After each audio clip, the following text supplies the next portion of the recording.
fandriko amin'io taona 2018 io zany dia mba ho taona hitondra soa dia fahombiazana ary fahasalamana ho an'ny vahoaka tsirairay avy ary ho ahy ihany koa. Fandriko amin'ity taona 2018 mba afaka fanadinana ny vahoaka malagasy, ny tanora malagasy rehetra dia ny tenako.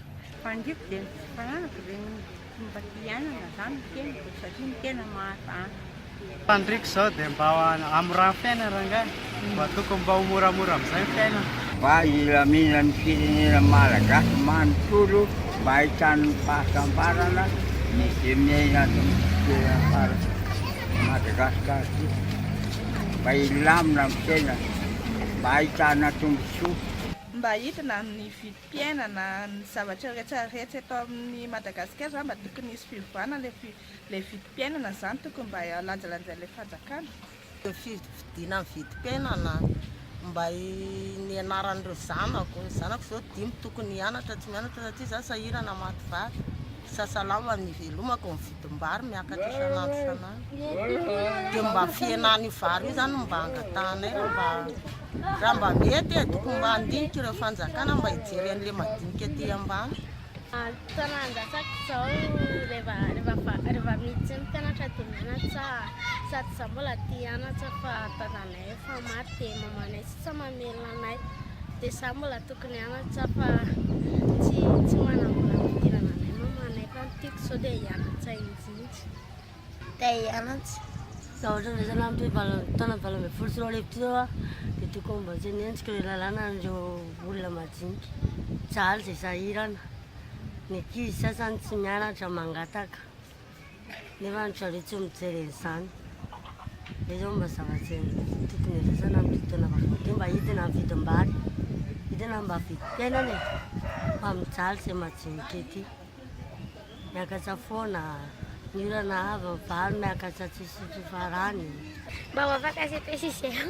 Ny andrasako zany dia mba ianao zany mafiady ianao zany dia tokony mba hoe mihitina zany na mividim-bary ary zao tokony mba hitiny satria ny anahy zao tena teneniko mihitsy hoe raha ame volana ny vadiko tsy mitovy ny taloha, raha ame volana 25 000 ny vadiko andeha hiantsena verina vany zavatra kely tsisy dika miantsena nava satria kely le vola dia nefa le zavatra melafo zay zany tiako mba ampidinana an'le vary.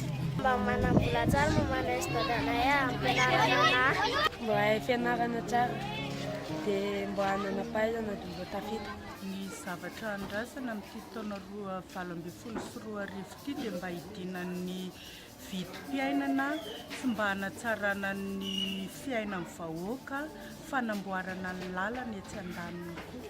Tratry ny taona zavatra andrasana zany dia aleo mba hiena ny vidim-piainana ho zakan'ny olona rehetrarehetra. Inona nefa atongavantsika amin'izay miova ny filoham-pirenena aloha filoham-pirenena mahafehy tsara ny fiainan'ny malagasy. Ny andrasako amin'ny ity taona 2024 ity dia ny fahasalamana aloha ny voalohany indrindra mba hampetin'ny fiainana. Manarakarak'izay ny toejara eto amin'ny firenena, eo ny fifidianana dia mba hitondra ny vahoaka malagasy mba ho salama tsara sy ny mba hampetin'ny fiainany rehetra. Mba hidina ny vidim-piainana. Mba hiena ny vidim-bary dia mba tokony mba hiova ilay filoham-pirenena dia mba hiova ny zavatra rehetra. Mba tokony hanaraka ny zavatra rehetra izay tenen'ny filoham-pirenena vaovao amin'ny 2018 io. Dia tokony mba nara-penitra ny zavatra rehetrarehetra, tokony mba hety izany. Tokony mba izay tenen'ny vahoaka dia mba ekena daholo. Mba ho vokatra zany ny famboleako, le ho teraka izay raha ambany anagnako, mba ho avorana mba havokarako famboleana teako. Raha dinasiko amin'ny mba ho afaka, mba salama tsara.